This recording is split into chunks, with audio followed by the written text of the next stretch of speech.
Welcome, everybody, to another awesome edition of the most bizarre edition, I should say, of Omnibros Live. It's Manga Thursdays, and we're going to talk some manga stuff, news, and all that fun stuff. So, thank you, everybody, for tuning in. It's your boy Gio here, still petitioning for an Inhumans omnibus. I know it's going to happen. It's just a matter of time and when. We'll see. And I'm joined. How do I? My hand disappears. I can't do that. But I'm joined by two awesome peeps. A brother from another mother, the Omniverse collector. Riley, how you doing, man? Good. Just on the casting couch here. Right. And I got my boy here, Goji, watching over us. So welcome, welcome everybody. Tonight it's manga night as usual with Thursdays, like I mentioned, and not a particular topic, but there are a couple news items that I wanted to highlight that I thought was pretty interesting, and we can sort of discuss and talk with the chat that is already popping in. That's great. Howdy Nice. to Aaron. Thank you for joining. Wow. Simeon, welcome back. Next to Maginon, agitating for an Inhumans Omnibus. Hell yeah. Warren, yo, what up, Gio and Riley? Yo, what up, Warren? Tired, but that's not your fault, Warren. Are you sure? Maybe. I don't know. I've been up. I'm so tired. I've been up for so many hours. I'll get to that question in a second. Let me remind everybody that the show is, of course, sponsored by the fine folks of In Stock Trades, your home for all things collected editions, whether it's a manga, hardcover, omnibus, trade paperback, whatever collected edition it may be, you get it at In Stock Trades. Here you can see some deals of the week, some new releases, ranging from 42 to 50 to whatever percentage. You get the good deals when you visit In Stock Trades. Loyalty discounts tack on an extra 2% to that. So if you were to order something, if it was 48%, you would get it 50% off. Like in the case here with Sandman or whatever, it would be 52%. Fantastic customer service and wonderful packaging at InStockTrades.com, the official sponsor of Omnibros Live here on the Omnibus Collectors Network. Look at all those cool books. Look at that. Beastars, Attack on Titan Omni. Right there. Bakemonogatari. Moon Knight. Oh, Moon Knight, She-Hulk, X-Men, Fall of Mutants Omnibus. Bunch of cool stuff, guys. You got to check it out. It's been a long time since I've bought like just a normal old trade paperback, but I bought the first trade of the most recent Moon Knight run, not from IST because it's not available at this moment, but or it wasn't when I bought it. I don't know if it is right now. And Amazon, when I got it, I was like, oh, damn it, it's the Panini version. So it's like the European printing. It's in English, so like it's not an issue, but like the European printing looks different on the shelf. Let me get it, actually, just so I can show it. Yeah. I love that Godzilla SP from Singular Point is staring intensely at the casting couch. He's casting for the next Monsterverse movie. Hayden, Iconic Beard Bros. Thank you for joining, Hayden. Appreciate it. It's one of the most exhausting times to be alive in human history. Yeah. Plus today, it was one of those weird days where I just felt every sort of emotion, and I'm just tired. Okay. So yeah, I got the... Oh, yeah. Let me highlight you. Hold up. Let me actually take off the casting couch because this will mess up. Yeah, there you go. Yeah, I think the cover's the same, probably. I don't know, maybe. But the spine is black with the Marvel logo at the bottom. That is trippy, but I like it. They're Panini copies are really nice, and they use a thicker paper than, like, this is a lot thicker than the US version, the actual Marvel version. So it's nice. It's just like, damn it, now I have like one panini, and literally everything else in my collection as far as Moon Knight goes is the Marvel version. So like it doesn't match on the shelf. That is the only um that is the only downside of that, is that it doesn't match. But I have confidence that eventually we'll get oversized hardcovers anyway for this, because Yeah. or like complete collections, because Marvel's been pushing that for the character so much, and like this run by Jed McKay has been getting a lot of praise. So I feel like I'll eventually upgrade it anyway. Yeah, definitely. Um, James, this is from last night. Do you think we will get a? Oh my God, James, come on, man! A Squirrel Girl and Alvin and the Chipmunks crossover before an Inhumans omnibus.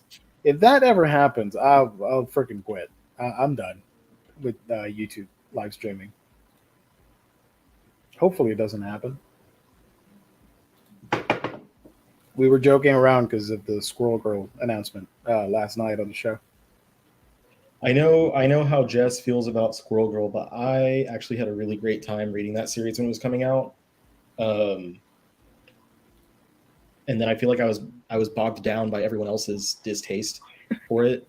I like the So I just character. always I've only read a handful of issues, but I like the character. I don't mind it. it was really fun to me, and like I really like Ryan North's sense of humor. Yeah. So like I really dug, reading him with this character, because he really took an opportunity to kind of lampoon the entirety of the Marvel universe, while also focusing on Squirrel Girl and developing her cast of supporting characters and stuff, which wound up being really cool, adding some really interesting characters into the MCU. And there's just a lot of just jokes and stuff, or into the MCU, into the Marvel universe. Yeah. Gotcha. Um, if I didn't correct myself, someone else in the chat was going to be like, I not the think you MCU. meant the Marvel universe. Um, so yeah, that was really fun to me, and like her little kind of like the Deadpool's uh trivia cards that she would pull out, where like Deadpool's explaining characters to her, is a really great kind of like expositionary way uh for new readers who are reading this series Hmm. but not really familiar with the Marvel universe, to become familiarized with all of these kind of random characters that she would come into contact with. So it was a lot of fun. Yeah. I liked it. Panini also does their own exclusive complete collections, such as Saladin Ahmed's run on Miss Marvel and Miles. Nice. Did not know that. What's crazy to see was like when I was in Italy, and like uh all the different Marvel omnibus that they have, that at the time we didn't have, like the Spider-Man Clone Saga. Mm. Um, Yeah. I don't remember what else there was, but there were a lot of them that I would see, and I'm like, damn, we don't have that one in English. And then eventually we did get a lot of those. I want to say the last new series I read was Thor run with the God Butcher, nice, and Black Winter. Cool. I read the Black. That was the beginning of Donny Cates's run, was Black Winter, and I didn't read. I think the last issue I read was issue 8. It was like there was that old dude with the tattoos on his arms that got Mjolnir, and he turned all buff and stuff. Like he became Thor for a day, and then he put the hammer back or something like that. I And I don't. think they were introducing the God of Hammers, is what they were, or the God of, I don't know. They were introducing something else, and I haven't I, read that. I haven't picked it up since. But I had fun reading it when I was reading it. I didn't drop it because I didn't like it. I just didn't have time to continue.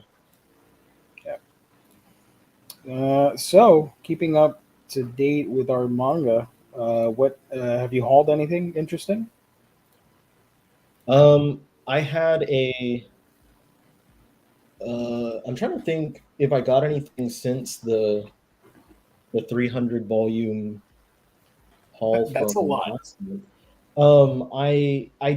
I did get. Did I show?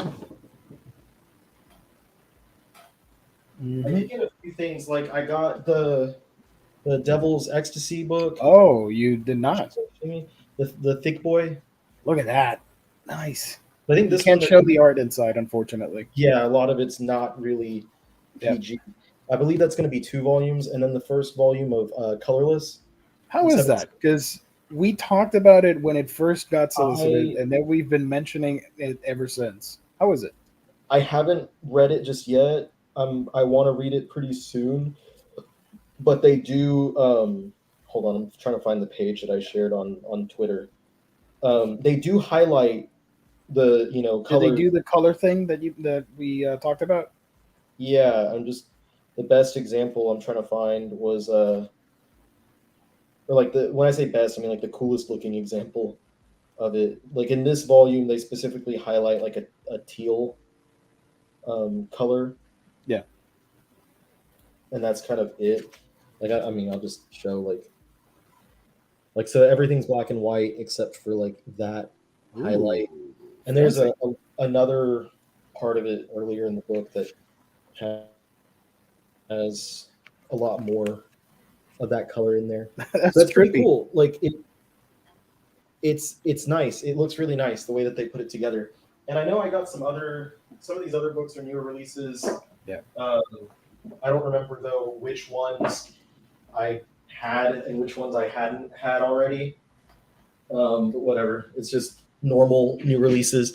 And then I ordered some books from Barnes and Noble that I couldn't get from like IST or Right Stuff. Some Yeah. volumes of Case Closed, and one of the volumes wasn't included in my package. No Mm. big, I know like they'll fix it whatever, but like just the situation wound up being funny, and I knew that it should have been there because they have like on your invoice it says like in this package these books, and my order was split into two. One package had one volume of Hayate the Combat Butler. The other one was supposed to have 4 volumes of Case Closed, but it was missing Case Closed Volume 70. And so I sat on it for about a week, just in case. I was like, I'll go ahead and let it, see what happens, see if it comes in. And after a week, I was like, okay, well, I better call them now. So I call customer service on Saturday afternoon, and I'm like, hey, this is what happened. And the lady's like, okay, I'm sorry about the issue. Please wait until tomorrow. And I was like, well, I already waited a week because I knew that they would tell me to wait, right? Yeah. Like Yeah. Yeah. I was like, I got the package a week ago and I waited already 1 week because I wanted to make sure it wasn't going to trickle in. And she's like, well, we just need you to wait until tomorrow. And I was like, ma'am, the mail already came today. Like it was Saturday in the afternoon after the mail had come. And I was like, the mail came today and it's Saturday. There's not going to be mail tomorrow. And then Monday, like, I mean, that's 2 more days. I've already waited a week. Like, can you just send it to me? And like, I had to kind of explain that to her a couple times. And eventually she's like, okay, fine, I'll get it sent out to you. Like, cool. I just wanted the book to get here. So it finally got here today. I put it on the shelf. Nice. And that's about it. That's the most exciting part of So my. was that? Do you have all of Case Close now, or are you missing some of the volumes? No, Mr. Just Mason, I don't know if he's in the chat tonight, but he's got one copy in the mail for me that I needed. And I'm looking for 7 and 23. 7 is the one that has like the case that everyone loves.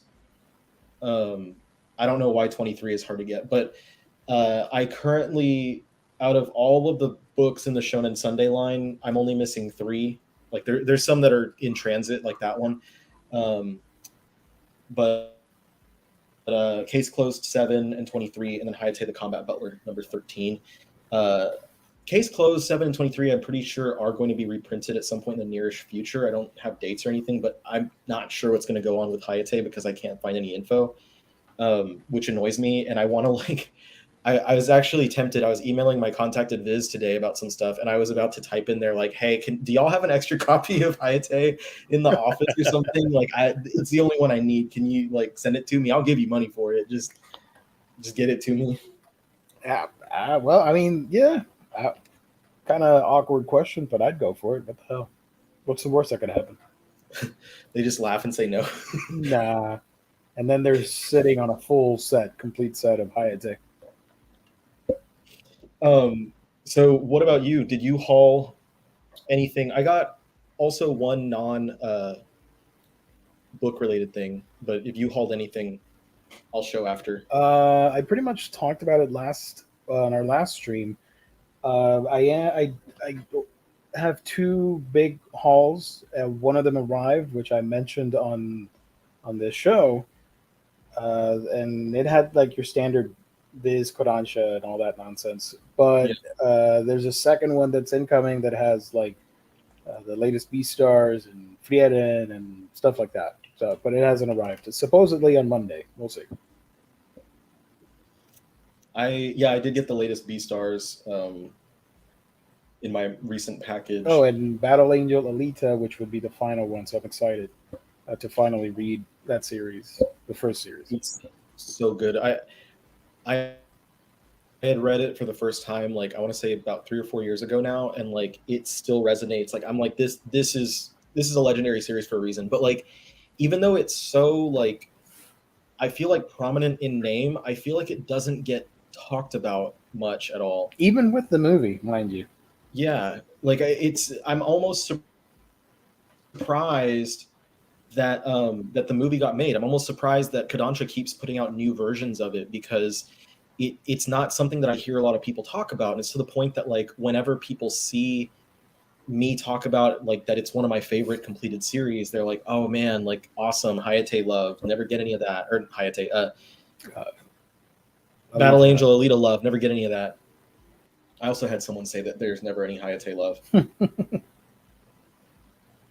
I mean, Hayate had an anime and all that stuff, so. Warren, Geo, is your background Godzilla? Yes, from Singular Point, the Netflix anime. Once you get all of I saw some talk about going to try to read them all in 1 week. That's impossible. I mean, not impossible, but I don't think you'd be. I've already read about, I think 35 to 40 volumes of it.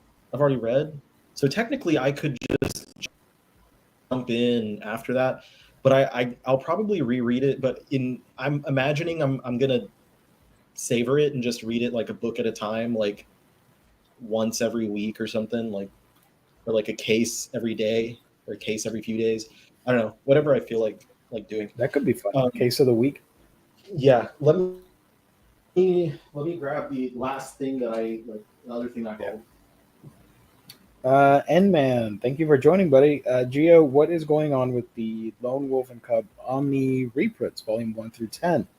I remember this. Yeah, you mentioned it on our stream back in March. You find out that they were going to be reprinted in June, but Previews is the only place you can find that lists them. They may have been pushed back. Let me see if I can find anything, but they're probably pushed back. I think indefinitely. I don't want to be a buzzkill. I don't know if this is. I believe that this is pricing wise is like a wide thing for all locations. But I went into Best Buy the other day to try and find a.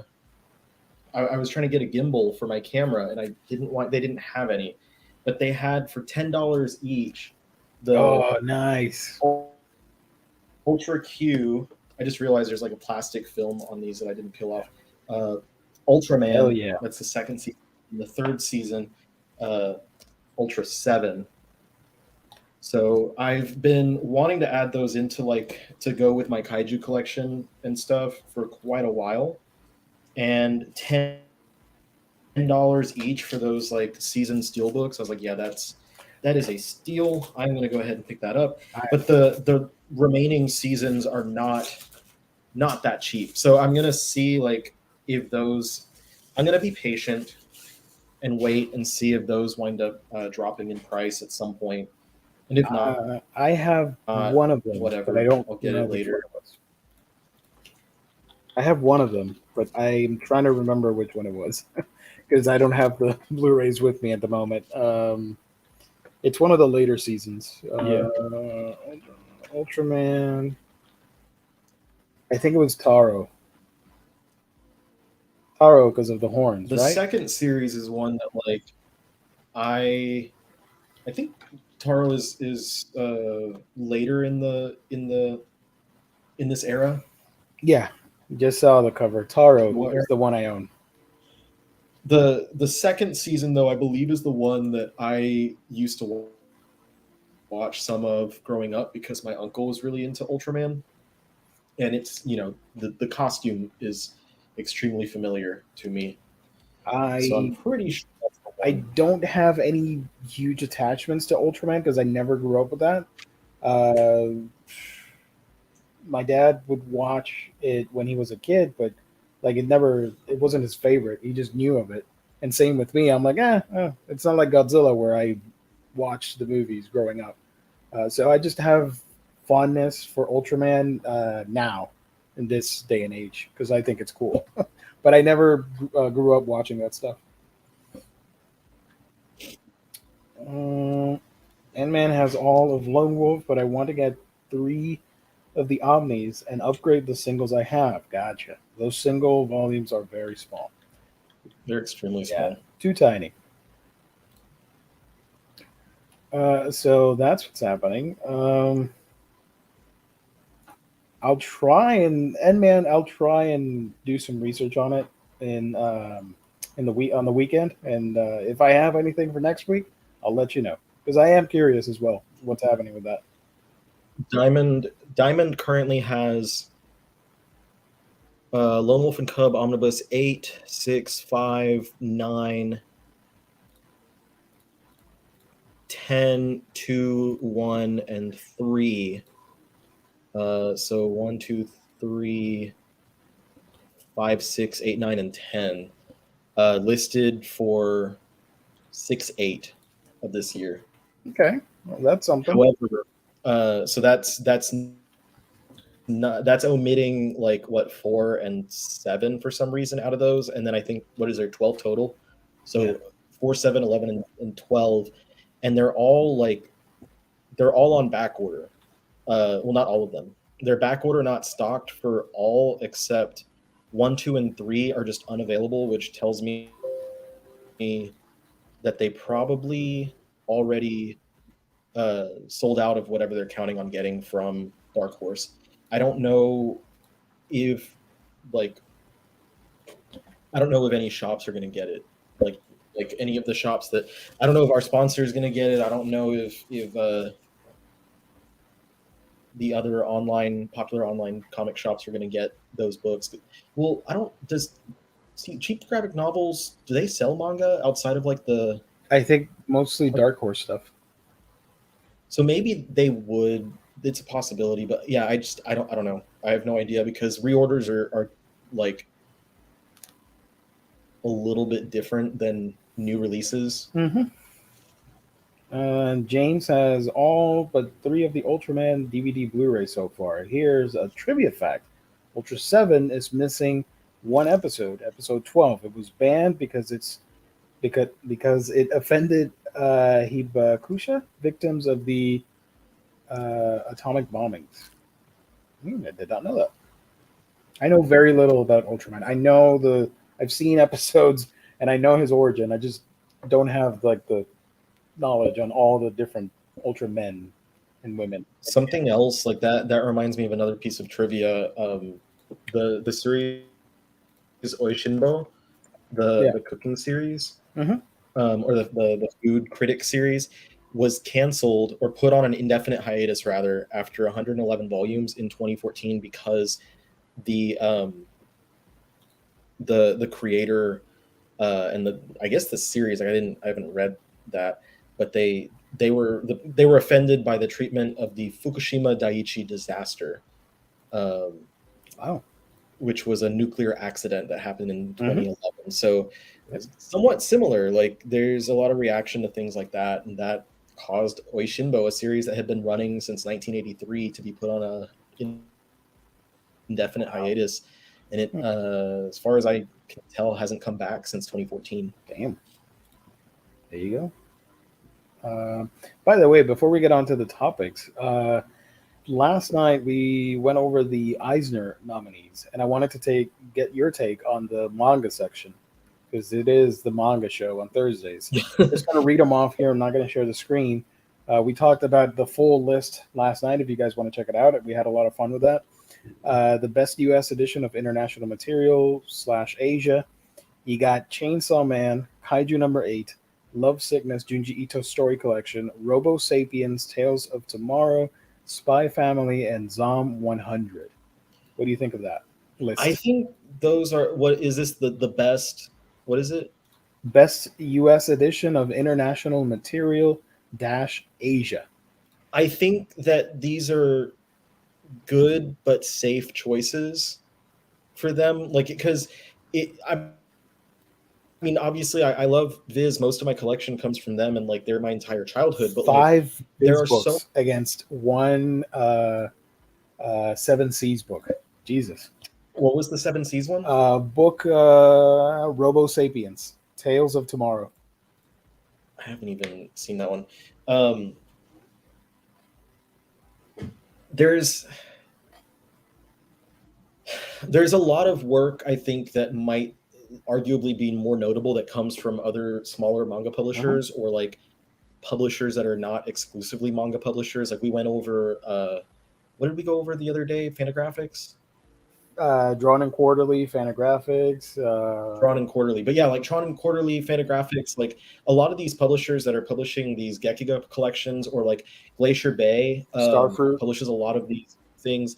Yeah, like Starfruit's just getting pumping with this stuff. And I think like a lot of the, the things that are getting nominated, it's like, Chainsaw Man obviously is hugely popular, and Kaiju number 8 is hugely popular and is getting its anime adaptation. And then Zom 100 is kind of a surprise to me, but I definitely enjoy that series quite a It's bit. nominated twice, by the Um, way. I was going to bring that up yeah, later. it's for humor as Yep. well.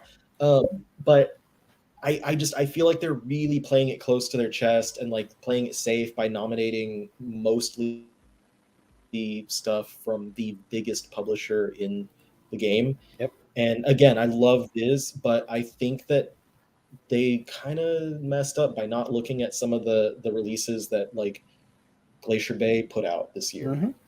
Also, another surprise: best digital comic, Love After World Domination from Kodansha got nominated.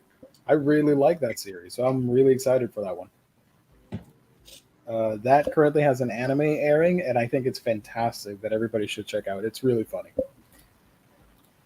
Uh, so also the other point that I talked with Lou about last night, I'm kind of getting tired of Junji Ito collections getting nominated because they're older material. Like overall design, Deserter got nominated, I think, and Deserter is one of his earlier. Uh, well, it's collecting his earlier material. I'm like, shouldn't like newer stuff be competing, not collections of old stuff from 2 decades ago? I don't know. Yeah, I had that same thought because what was it? I know Love Sickness was on there, Yeah, right? Lovesickness is nominated for best manga or whatever, and Deserter for compilation or not compilation. Let me look it up. Hold up. I want to get it right before I rant. Um, hold up, hold up. Let me scroll down here. For best writer and artist, Junji Ito, Deserter, and Lovesickness. I don't know how to feel about that. Yeah, and Love Sickness is not new, Nor is so it's Deserter. it's new to us. Deserter is some of his Yeah. earliest works. So I'm like, why? Um, Why are we going back in time? yeah, that was Cleveland Brown. definitely something. You said that last night. I agree. Booty Royale got robbed. Oh man. I think it'd be one thing if they included it in, like, if they had a section for like reprints of classic material or something. Or Like, and if they did, compilation releases or whatever. yeah, so it could be stuff like the older Junji Ito, and like, you know, Seven Seas did that Lupin the Third collection, like stuff like that. I think like that could be its own category, because pretty much any manga publisher has some works that are reprints of classic material that Hmm. sometimes haven't been released in English before, like in the case of the Junji Ito works. Well, Deserter was released by Comics One like 20 years ago, but the it was just released as Long Hair in the Attic. They changed the title for the Viz release. Mm-hmm. But like, like Seven Seas I mentioned, they have their classic line. Viz does older prints of stuff. Like they're doing their new printing of Viz to the North Star right now. A lot of like other publishers will put out classic material in new editions or classic material that has never been released in English before. And I feel like that deserves to be its own category because that's what they do for Western comics, right? Yep. They do like best reprint of classic material. I don't remember what the category is called or if it still even exists, but it is something that they No, do for it's Western still there. comics. It's still there, and they also have an archival category for older stuff.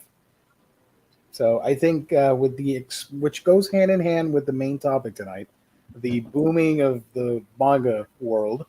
I think with that might come like a reevaluation, and people might want to separate and do more categories and nominations. But we'll see. Also, uh, shoot, what was it? So best humor, Zom 100 got put in that category. Zom has 2 nominations: best manga and best humor. And so that one, that's where I get more like impressed is when a manga gets nominated in a category that is not a manga category. That's always impressive for me.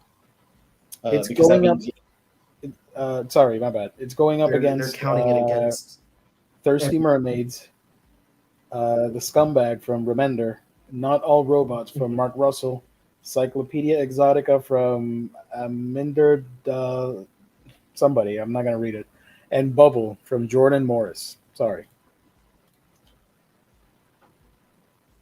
Jordan Morris. I don't know. Hopefully it wins. He's on good. Maybe it's just because it's new to many Western readers, like the popularity is just growing in the West. They're just going off unfortunately, they're just going off the releases. By whatever US came publication. whatever came out in 2021. Yep. But it's been that way for as long as they have highlighted international content, they've always done that because Junji Ito, as you had stated before, like he's always on there, but usually his content is on there as like it's content that had been released years prior. And I think that like I understand what they're doing now. However, I think that that's something that could and should change for the future. Yeah. That's just my one person's opinion. An awesome opinion. Moving on to another topic here, the first one of the night. Took us a while, but we got here. Yen Press is putting out a new imprint, which I thought was pretty cool. Here's the news article. They have the BL and GL. Is that what this is? Oh no, that is 7 Seas. That's 7 Seas. Yeah, I'm gonna mention that in a bit. This is, I assume it's Ice Press or Eyes with a Z. During the Yen Press industry panel, announced Ice Press a new imprint dedicated to Korean content. The collaboration among Yen Press, Reed Eye Studios, and Reverse Ice Press will establish itself as a market leader for print editions of content that has captured the imagination and dedication of readers around the world. The press launches in fall 2022 with an all-star lineup of titles, starting with English language editions of Hebei's own IP-based original story web novels and webcomics from K-pop royalty BTS.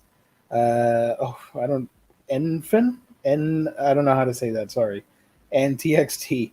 These 3 titles were originally released in 10 languages on Webtoon Worldwide Service, collectively garnering over 70 million views in a single month. Additionally, ICE will release fan favorite webcomics like Tomb Raider King, The World After the Fall, The Boxer, My Gently Raced Beast, The Remarried Empress, and Villains Are Destined to Die. What do you think of that?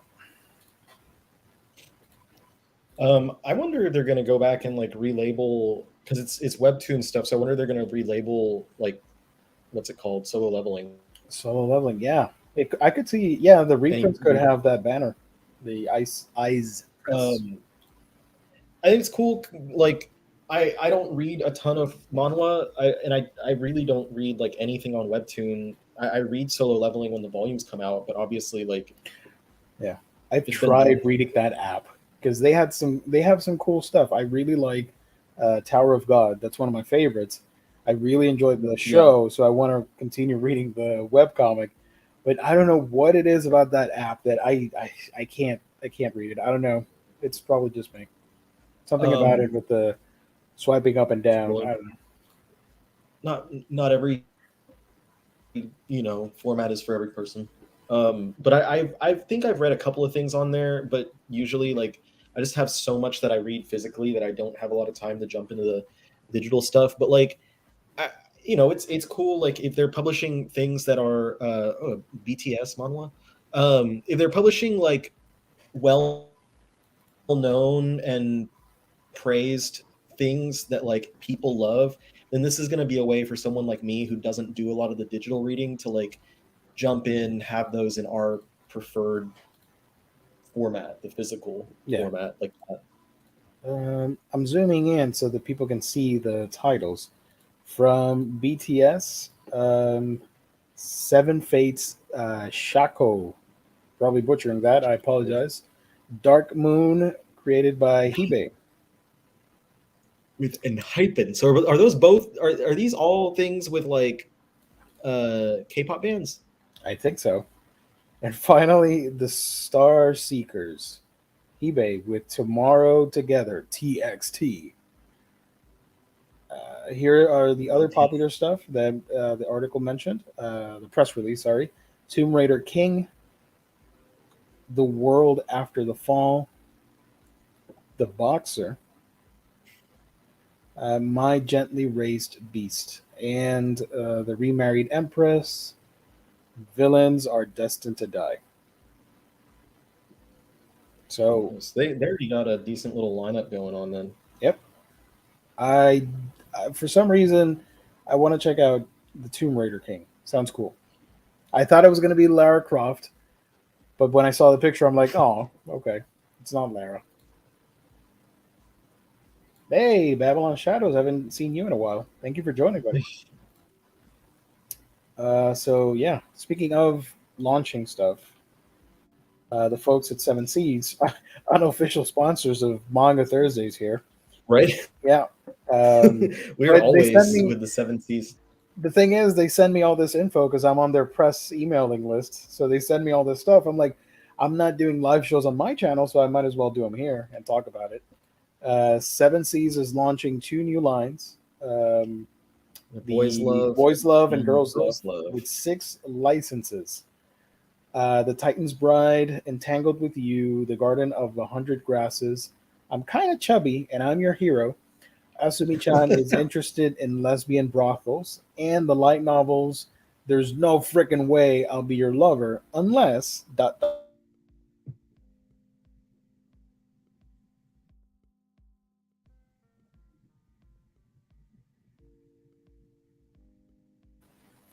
So yeah, if you like BL and GL, that's cool because that allows them to pump out more work and more books for people to get. Yeah, I think I do know Titan's this Bride was is a pretty wise popular.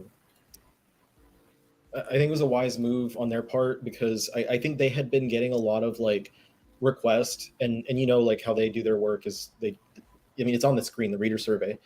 And I think they got a ton of people asking for like boys love and girls love titles enough that they were like, all right, let's Yeah. go ahead and make The o- imprints. The the only yeah, I was the gonna say only one I Titan's know Bride of, is like the one that I've heard the most yeah, excited about. I've only know about Titan's Bride. It had an anime adaptation, and I actually saw like one or two episodes. It wasn't for me, but I do appreciate that it had an interesting story to tell. Uh, Plus, it was like 7 minute episodes, which were weird. Essentially, the season was just one 30-minute long season. Um, but yeah, a lot of Hmm. people like that. So that's great that it's available Yeah, physically. Okay, this is a question that I've been thinking about. Do you think that more like that these imprints are a good idea in general, or not? Because I was thinking about how like most publishers don't have imprints, like most manga publishers. Viz is really the only one, and then Seven Seas started Yeah. doing it later. Um, and only other one that you could consider an imprint would be that like Kodansha has Vertical now, but they don't use it as an imprint. It's just a separate publisher. Mhm. But like Viz has obviously Shonen Jump, Shoujo Beat, the signature line. They have the Shonen Sunday line, of course, and then they have Sublime, Yep. which is also under them, but they don't bill it as such. Um, so these, all these different lines and everything else, like they have, I think Perfect Square is the one for kids. Like it shows people what they can expect. Like you can expect from Shonen Jump and Shonen Sunday, like you're going to get shonen. You can expect from Shoujo Beat Mhm. shoujo or josei in some cases. The signature Yeah. line is a little bit different because it has both uh, seinen and josei. So like I've picked up a few, Oku, I believe is a josei manga, and there's another one under that. Mhm. I forget what Mhm. it's called, something flowers or something. I don't remember, but the signature line gets used for those two. But like, is it beneficial? Because I feel like on one hand it's like, okay, it's beneficial because then people can know exactly what type of series. Like if you go into the store and you know that you enjoy shoujo, you see things with the Shoujo Beat label on it, and you're like, okay, cool. And Yeah. maybe you're more likely to pick something up. It looks cool, but it's under that label. You're like, okay, cool. But on the other hand, if I was to look at something, not me, but like if there's a lot of people who are like, I don't like shojo. Like a lot of guys are like hard headed about that. Like I don't read shojo. And so if you see something and you're like, huh, Yona of the Dawn looks really cool, or like uh there's like a Requiem for the Rose King has beautiful cover art, and I Requiem. see Yeah. it all. I've Snow been wanting to White pick with that the one up red for a while. hair. Beauty is the Yeah, Beast. all these ones that like, do you go to the store? Do people go to the store and see those titles and be like, man, that's a really cool looking cover? Oh, it's part of the shoujo line, and then just put it back. Mm. Whereas like if it's part of the signature line, like I see what you mean. Yeah. since it doesn't differentiate, So I'm wondering if I'm guessing it's more of a beneficial thing for them in the long run because otherwise they wouldn't do it. But at the same time, like I have to wonder if it's created, like it's pushed the attitude that separated shonen and shojo so much, where it's created this division between the people who read a lot of shonen and the people who read a lot of shojo, Yeah. because there's a lot of like disrespect towards shojo from shonen readers that Oh, I've seen. I'm like, oh I damn, can this is imagine. bad. And so now Seas is kind of doing the same thing, but I feel like their brands are a little bit more helpful than hurtful at all, because it's like ghost ship, it's gonna be spicy. 18 and up. Yeah, like that's just like, okay, that's like a warning label. Like I know what I'm getting into picking this up. I can expect some boobies. The new ones for the boys love and girls love, you pick that up and it's going to be a boys love, it's going to be a girls love. It's more of a telling you what the genre is rather than like describing the demographic, like the Shonen Jump line or the Shoujo Beat line do.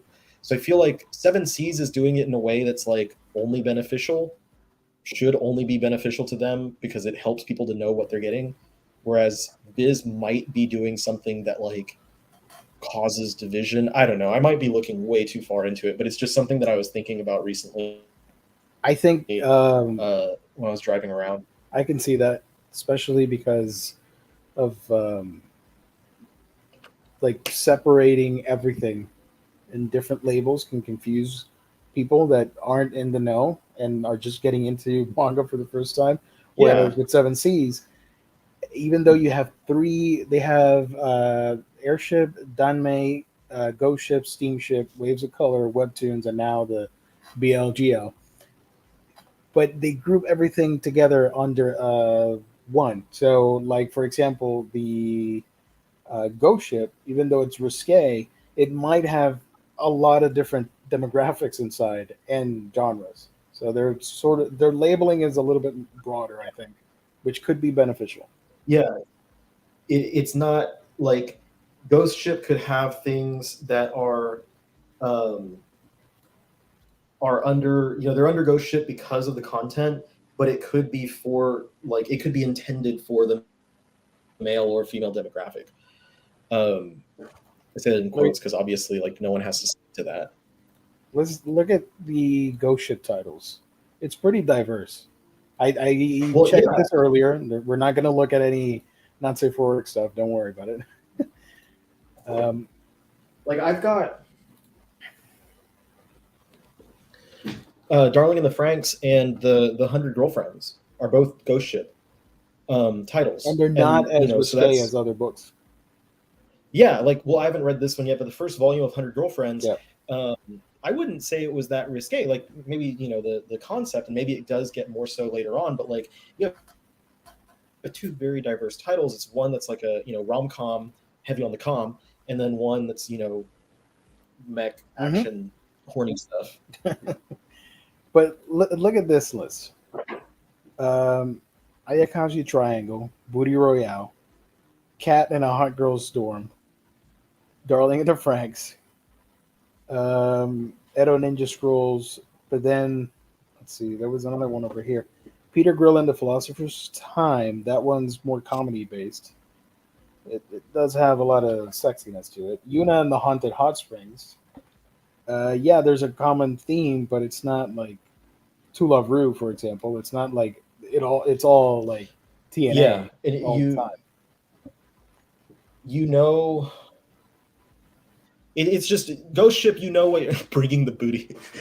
Yeah, yeah. I was gonna mention that bringing the booty. That's You awesome. know what's happening when you get into a Ghost Ship book, like, and it helps because like if you're looking, you're like, oh, Yep. okay, cool. Oh, Steamius, is this Steam. even further like spicy than Ghost Ship titles are? Are these like straight up H manga? Due to the mature nature of steamship content, some books are not available on all digital platforms. Shoot. I think this may be even more like instead of 18 plus. I think this is like NC-17 X rated. Maybe I don't know. Yeah. Waves of Um, color. What the hell is this? No, I don't know what this is.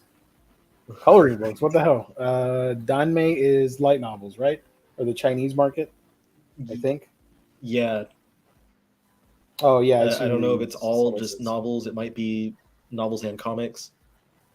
I think it's novels from China. I think English I translated raised a editions of Danmei novels. Yeah. I think I raised a decent thought piece for the audience today. And Airship, if you guys don't know, is the light novel division. And light novels are hot, like super popular. We just don't read them. Yeah, yeah, same here. Hell, Seven Seas sent me a light novel, and I never read it, and I feel terrible. I never made the video either. They sent me a copy, and I'm like, yeah, I'll get to it, and I forgot because it's a light novel. I'm like, I want the pretty pictures. I don't want the words. Um. Anyway, Anyways, labels enough from aside, that little aside. I wanted to share this from Publishers Weekly. They did a article by Deb Aoki back in April 29th of this year, and it's titled. It's pretty interesting. It's titled "Manga is Booming." Let me zoom in a little bit. Oh my gosh, I got my tabs confused. What the hell am I doing? Manga Yep. is booming. One of the big publishing success stories, and perhaps one of the industry's biggest surprises of the past 2 years, is how well manga is selling in North America. The manga market, I'm just going to read off some quotes. The manga market has grown so much in the last few years that it's now at its highest level by far, more than 2.5 times larger than the earlier sales peak back in 2007. We're hoping this is from Mazaki Shimizu, the general manager from Square Enix Manga and Books. We're hoping to see it maintain this level, but I believe it has the potential to grow even more. Sales exploded in 2021, even beyond what we saw in 2020, and 2022 has outperformed 2021, says Yae Sahashi, VP of Sales at Kodansha, with growth and driven by series like Wotakai, Blue Period, Vinland Saga, and others. Wotakoi, sorry. Here's a snapshot of North American manga sales according to MPD Bookscan. First volumes of such longtime manga best-selling series, Attack on Titan, My Hero Academia, Demon Slayer, Kimetsu no Yaiba, whatever, sold more than 160,000 copies each in print in 2021, a year-over-year increase of over 25%. Keep in mind that these numbers don't include sales of digital editions, streaming and subscription readership, or other sales that aren't reported to Bookscan, such as library purchases and sales at comic shops. So total sales for these titles are likely much, much bigger. Finally, let's see. But it wasn't a bestseller, blah, blah, blah, blah. Several publishers offered anecdotes about the growing number of young readers, discovering manga through watching anime on streaming channels such as Netflix and Crunchyroll. The driver behind the unprecedented growth for manga was a chain reaction effect, which was triggered during the early stage of the pandemic and amplified throughout. It began with the major video streaming services experiencing a surge in their subscriber numbers, which led to anime getting or regaining more and more attention, which led to consumers' increased interest in the original manga series behind the anime. All this resulted in rapid growth of the manga market as a whole. Readers new to manga fandom have flocked to existing hits, helping make Attack on Titan Volume 1 the best selling manga of 2021, even though it's nearly 10 years old. So yeah, it goes on and on and on and on and all that stuff. You can check it out at Publishers Weekly. What do you think of the manga boom from this year? It's crazy. It was crazy to watch it happen, like in retrospect. And I remember like looking at it and talking about it. I don't remember if on here, but like definitely talking about it with people how like Chainsaw Man blew up Mm-hmm. because Chainsaw Man, and I saw someone mention this I think on Twitter recently, where they mentioned like Chainsaw Man is Oh, look at that. the manga that did the absolute best, like that doesn't yet have an adaptation. Like it was literally coasting just on the hype for the manga alone. And like I think it was a perfect storm of like it came out when did it start? When did Chainsaw Man start? Chainsaw Man was 2020, I think, or 2019, So it's something like that. it was relatively new at the beginning of the pandemic. Because I jumped on board on the Viz app and I read the series through the app on my tablet, and that was 2020 when I started reading it. So it was relatively Yep. new. It was good by like word of mouth. People were talking about it. It's just a ridiculous looking series to begin with. So like from the title and like the images, immediately you're like, huh, I want to look at that. And it's good. It's fast paced and it's good. And so it was easy for people to get drawn in and want to actually read it and wind up enjoying it. And it wound up leading towards like a huge rush of people wanting to like have the series. And I think that was one of the first titles that that got hit hard by like uh selling out and like reprints taking a while to come back. And so like second hand markets wound up selling copies of like Chainsaw Man's volumes for really high amounts. And I think that like a lot of that um drove FOMO for other things, like people looking at that and being like, well, I don't want that because there was probably a lot of people who were like fine with having read it digitally and they were like, I might pick up the physical, and then all of a sudden they see that it's not available and they're like, shit, I should have picked it up, and then they want to pick it up and it drives them to be more inclined to pick it up when the reprint comes. Mm-hmm. So it's like this big, just kind of amorphous blob of things that were happening that all led towards certain situations. And I know I'm just talking about Chainsaw Man right there, but like so much of it spreading across the entire industry where like it was just, more and more people getting interested. And I don't know where it started for a lot of people, like, having already been into manga, um, I Yeah. don't know what drove a lot, because there are a lot of people who literally had not read any manga before.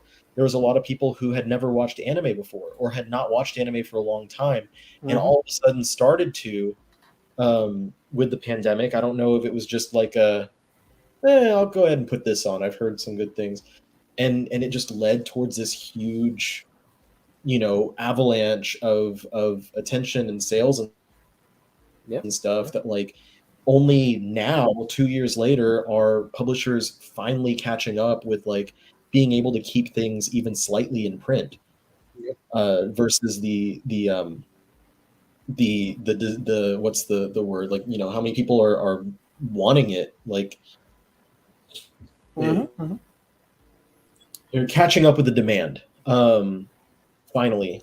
And that's something that, like, I know we went over the highest sellers like a month or two ago, and like all of the highest sellers on the list were like reprints from Viz. Yeah.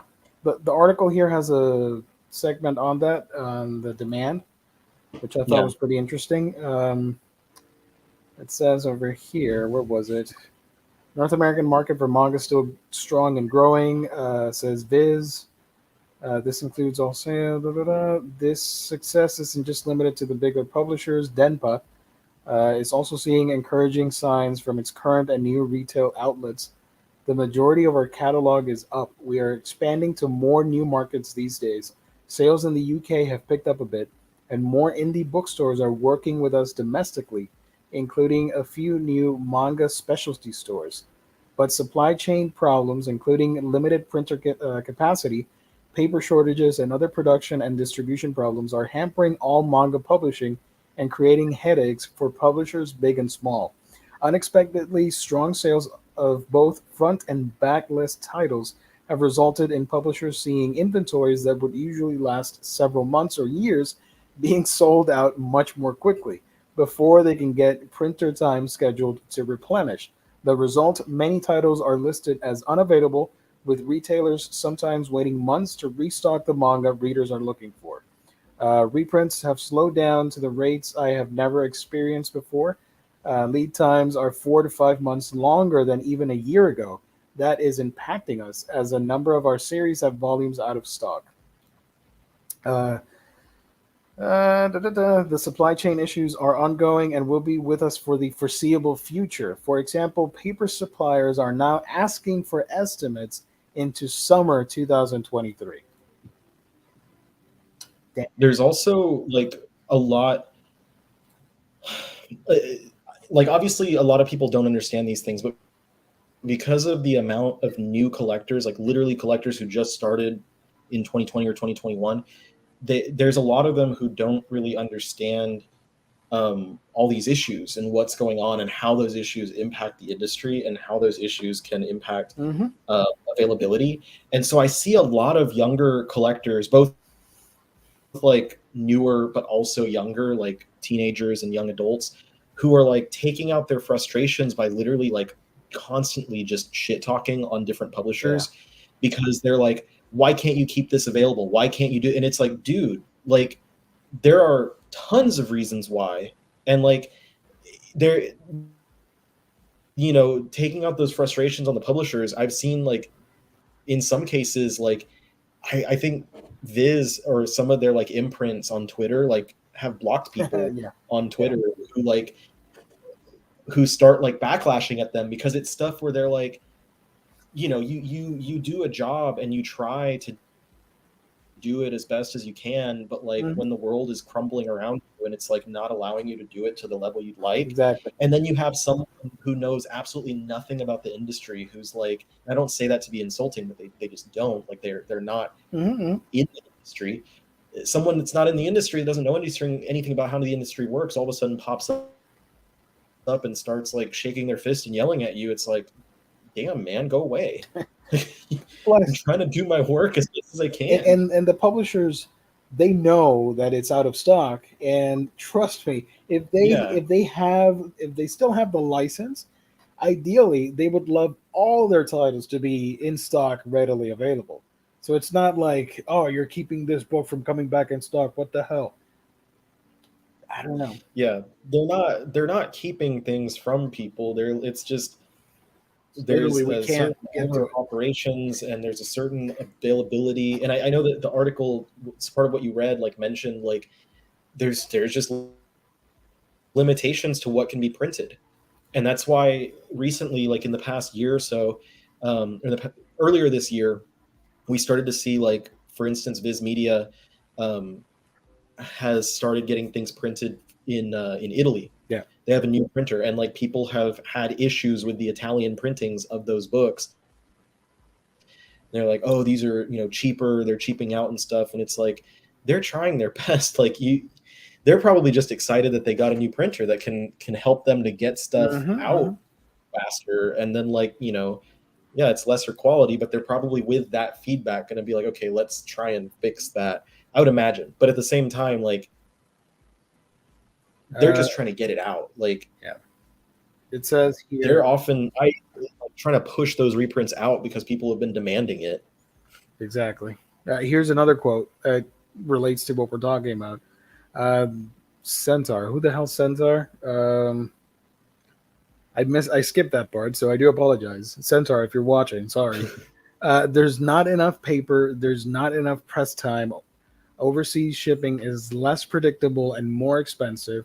The printing and distribution of physical books has been in crisis mode since 2020 and will probably continue to be that way at least through 2023. Even if shortages were fixed tomorrow, things would still be a crunch because of the unprecedented demand. It's a perfect storm of soaring popularity and limited supplies. In, re- It's crazy. in response to the crisis, publishers have had to make compromises and changes to their production schedules and processes. Layla Acker, director of publishing services at Penguin Random House, hey, says for Square Enix titles, we've had to become flexible in sourcing materials, substituting different types of paper or cover stock, Mhm. for example, and in moving publication dates due to last minute changes to manufacturing and shipping timelines. So yeah, there's a whole bunch of stuff here. If you guys want to read it, just look for Manga is booming. Sorry, at Publishers Weekly. Pretty cool article. Pretty interesting and insightful.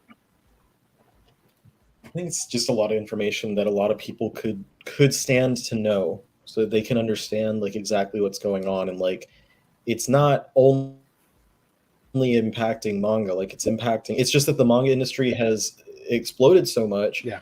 and brought in so many new people that those new people are more uh perceptive to Here's a that. good question. Would you guys be okay with paying more money for the same quality we have now, or would that push you away?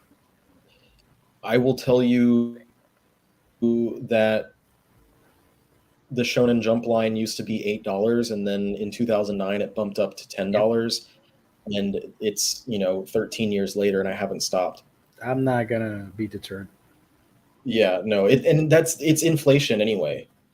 Like that's just something that's naturally going to happen over time, is inflation. Looking for something. Need to stop printing manga paper and toilet paper. Joking. Gotcha. And man, I demand Excel Saga Volume 26. I hope you get it, buddy. You know what happened to me today? I gotta admit, I'm human. Um, Shocking, I know. I got tired of waiting for and I tweeted about it just to vent my frustration. I got tired of waiting for Black Lagoon reprints because I know they're low on the priority list. I get it, but I'm like, Yeah. Jesus, I got tired because I've got nowhere else to look other than online, and people are asking just ridiculous numbers for something that is has had what 5 6 printings, so there are a lot of books in circulation, and you see like volume one, $80. I'm like, nah, I'm good. For something that was originally $12, no, no, sorry. Yeah. If you said like $100 for half the series, I'd be like, It's expensive, but I can see where you're going. I just got tired of everything, so I went ahead and picked up the Blu-ray of the series, and I'll just watch the show again. And there is a new volume coming out in August, I think, so I'll pick up that at least. Yeah. So I just got tired of it. Hopefully, I know it eventually will happen, but hopefully the reprinting happens around that time. yeah. Some publishers I understand, but like the mess with Soul Press, who is under investigation for tax fraud, and they couldn't even print Want series. Yeah, I didn't know about that. Interesting. Um, Simeon, I got into manga in the last few years because of the pandemic. Got me drawing again. Nice, and some of the best pencil work is in manga. That's true. I'm not sure if I should buy the singles of Wotakoi or wait for the box set. Get the box set. You get it in one fell swoop, and you don't have to deal with individual volumes going out of stock. I would wait for the box set. Those Kodansha box sets though are the same price as the singles, so yeah. So the moral of the lesson here is manga is booming, and people need to calm down with the manga purchases and be understanding that there is a crisis and paper shortages and delays and all that stuff. That's a PSA from us to you guys watching on the internet. Look, Warren agrees. Do the box set, and man, yeah. I saw the box set for Rent a Girlfriend, and I am upset because I've been getting them in singles. I'm like, damn it, I could have waited. So, guys, I got like 3 minutes before I wrap up. Any other questions that you guys might have? Shoot them in the chat. Or if you're watching this later, let us know in the comment section what you thought and any questions you might have. I'll try and answer them. While we get some questions, let me remind you that all the manga that we've been talking about tonight, you can get it at our wonderful sponsor. That is, of course, InStockTrades.com, your official home for all things collected editions, whether it be an omnibus, trade paperback, all the manga, the hardcovers, absolute editions, whatever. You get it at In Stock Trades. Daily deals, deals of the week, new releases, up to 50% off. Loyalty discounts tack on an extra 2% to that. If you order $50 or more in your collected editions order, you get free shipping. At the end of every month, we do a gift card giveaway valued at $50. That's coming up soon, courtesy of In Stock Trades. IST, as the boys like to say, your home for collected editions and the official sponsor of Omnibros Live here on the Omnibus Collectors Network. Yep. Someone's got a Discord tab open. Yeah, I don't even think it was aimed at me. It's just a general. Warren, I want Stone Ocean and Prince so badly. That'll happen sooner than you think. Next summer. Yeah, because Golden Wind, how many volumes are left? Like, it depends on how they, because Golden Wind is a uneven number. I think it's 17 volumes total. And how many are there now? In print, the US. I'm trying to see what the last one was I it bought 8 was. Or 7? No, it's less. Oh well. Hold on. Volume 4 just came out this month. Damn it, I was way off. That covers the first 8 volumes. It was 17 volumes long total, so there's either going to be 8 or 9 total. So we're halfway there. Like, I don't know if they're going to do a 3-in-1 basically, but that means that next summer, around like either May or August, is May or August is when Stone Ocean will begin. And that'll be about 2 years long, and then we'll get Steel Ball Run. I mean, they've all been coming out at the same rate. It's 1 volume every 3 months since it's been 1 volume every 3 months since the first volume of Phantom Blood came out. They've not changed the rate. It's 4 volumes a year since then, and it's not changed at all. It's I not think slowed down. I think And what sorry, go ahead. My bad. this is actually more than twice as fast as what they were doing before when they did uh, the paperbacks for Stardust Crusaders. I think here's my theory. I don't know if you guys agree with me. Probably not. I think when JoJo's Bizarre Adventure exploded in popularity a couple years back here in the West, everybody started watching the show, and you can consume the show so fast legally on streaming platforms, Blu-rays, and DVDs that you get impatient and you want the original source material to keep the story going. And when you're faced with that wait time between each part or volumes for each part, you start thinking, "Man, it's so freaking slow." And I understand because you just watched like hundreds of episodes of a series, so I get it. But yeah, it's been consistently published for a while. That's my theory, anyways. Yeah, and it's like a lot of people ask, like, well, why didn't they just get it all out before? Why didn't they do whatever? Like, there was no demand. Like the Stardust Crusade, we're lucky that the paperbacks of Stardust Crusaders actually finished Yep. because no one was buying that series. Nope. I first Like heard nobody about cared about JoJo. JoJo's until Uh, when did I first? You know what? I actually have a date for that. Hold on. Um, a friend of mine, I haven't talked to him in a while. A friend of mine told me, "Hey, Gio, you got to check out JoJo's Bizarre Adventure." Uh, the first season, July 28th, 2015. So I'm gonna say maybe like 2016. Like, oh, you got to check out JoJo. Like, what? I don't know about that. So I waited until like 2000, I don't know, 17, excuse 18, me. whatever. Uh, so yeah, back then nobody was talking about it.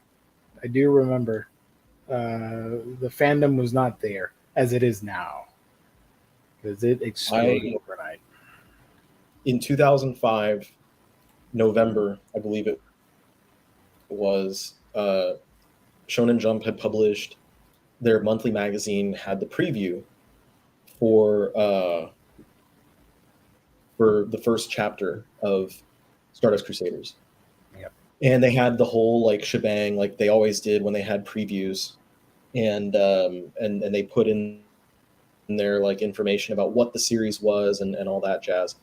And I was like, I've heard of this because, of course, the arcade game was available in the U.S. One of prior, the best arcade games. JoJo's Venture and is the shit. Sorry, and continue. from the arcade game we had the meme the road roller of Road Roller. Dio Yep.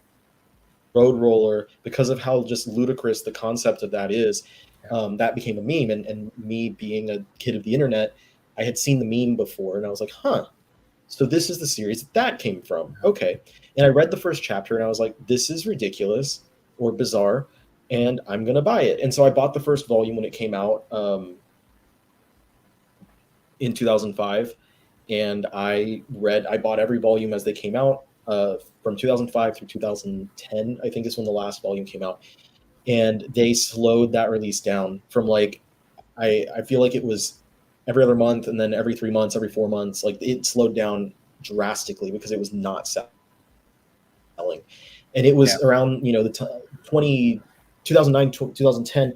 That was around the time that, they were, a lot of series were getting chopped. A lot of series getting published in English were getting canceled. And so we're lucky, like it didn't get canceled. We actually got the entire thing. And I literally had nobody in my life that read that series. None of my friends, and I had a lot of friends that read manga and watched anime, and nobody cared um, about JoJo's at all. Yeah. They didn't give a crap about it. They never heard about it. I tried to sell them on it, and they're like, "No, that sounds absolutely stupid." So I was like, "Okay, whatever." Your loss. Nobody, Um, so nobody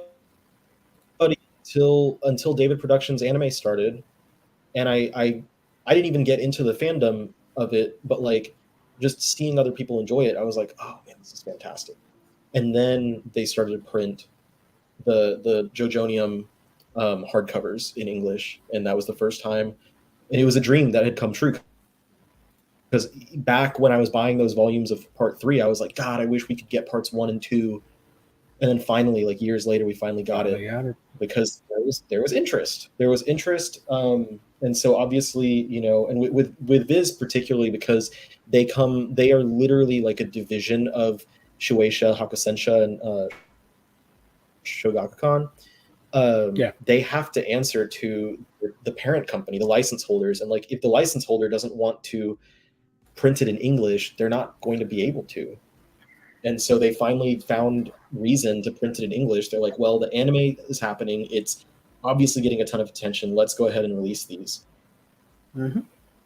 And, you know, now we have it. And yeah, they're publishing it slowly, but it only really feels slow because of the fact that the series is so long and there's so much ahead of what we have now. Yeah. But like, we're getting, as far as single volume releases, we're getting a, like, what would that be? A volume and every month and a half, like one volume worth of material every month and a half. That makes sense. Yeah. So that's a history lesson about JoJo's, I guess. I know the answer to this, but I'm going to ask it anyways for the people watching. What's your favorite part in the franchise? It's number 4, right? Huh? What's your favorite part in JoJo? 7. Oh, shoot. I confused you with somebody else. Adonis is the one that likes part 4 the most. You love part 7. I forgot. Josuke is my favorite JoJo, but part 7. Yeah, no, I mean like overall the story, not the main characters. I forgot you like Seal Ball Run a lot. I don't mind. I like them all. I don't know why people hate on it. It's cool to hate on certain parts. I think it was really easy to go from part 3 back to part 1. Like part 3 being the first thing I got exposed to. And then it was almost like seeing the prequel movie for Star Wars. Yeah. Like you go back and like it expands on things that like concepts that I had heard about. So it's the same thing. Like in the Star Wars movies, you heard about the Clone Wars. You heard about Anakin Skywalker becoming Darth Vader. And then you go back and you watch them and it expands on that story and you actually get to see it play out. And it was really interesting to see it in that way. And then I watched, you know, I read part 3 and then I watched 1, 2 and experienced that for the first time. And then I watched part 3. So I got to re-experience part 3 chronologically with everything else. And it was really interesting to experience it in that way.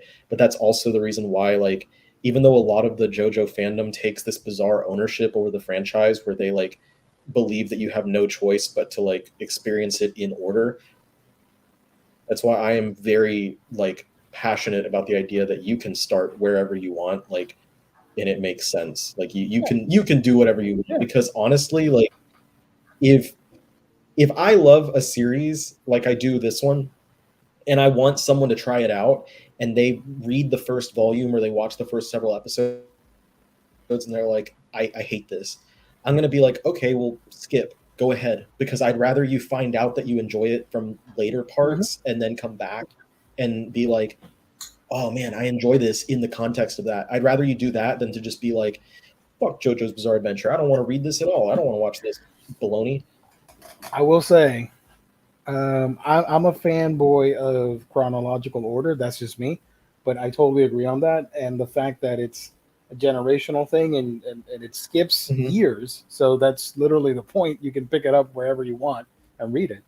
So yeah, just pick out what's most interesting. If you like part 3, and no one gives the same flack if you watched Dragon Ball Z before Dragon Ball. Oh. And Dragon Ball, I feel like, is a lot more influential on Dragon Ball Z than parts 1 and 2 are on part 3 of JoJo's. Yep. We should probably wrap up. We've been here. Let's wrap it up. One final question from Joe Chip. Where can we sign the petition for the Inhuman Omnibus? Very easy. Whenever Omar posts any sort of video about a new Omnibus, let him know in the comment section that you want to see an Inhumans Omni. That's it. That's all you got to do for me. I would totally appreciate it. Just harass the man and let him know. So that's it. Thank you, everybody. Thank you to our wonderful sponsor, In Stock Trades, for helping us out. As always, you guys are the best. Thank you to the chat. You guys are the best as well, helping us on a weekly basis with all your funny comments and insightful thoughts and all that cool stuff. We love every single one of you. Thank you so much for supporting the channel. Thank you. We really appreciate it. We'll be back next Monday for hauls, previews, and reads. And Wednesday, we may have something special cooking up, or if not, the following Wednesday, stay tuned. And then Thursday, we'll be back with another manga episode. Riley, where can people find you on the internet? On my channel, the Omnibus Collector, here on the YouTubes. My next video, I just got today my new piece of hardware. Gimbal This is time. So this will make my videos, my library tour will be a lot better looking with this guy. At least it better. I spent money on it, so if it doesn't work out for me, I'm going to be upset. So hopefully I'm going to film that tomorrow. I just need to make sure I know how to use that thing better. TikTok, as always, the Omnibus Collector. And I am now active on Twitter. You can search the Omnibus Collector or Omni Collector. At Omni Collector is my Twitter, because you can't have as many characters. Cleveland Brown, yes. Harass Omar on every omnibus that you want. Go for it. Do it. And as for me, you can follow me on my channel, A Week in Geekdom, where I talk about anime and manga, and my sister channel, Geekdom Gaming, where I talk about video games. I'm also on other platforms. Just search for A Week in Geekdom and chat with me through there. I'm very active on Twitter, so if you want to chat with me, go over there and DM me or publicly. I don't care. Do what you got to do. Thank you, everybody, for tuning in. Stay safe. God bless. Love every single one of you. Keep reading manga, supporting Omnibros, and see you on the next stream.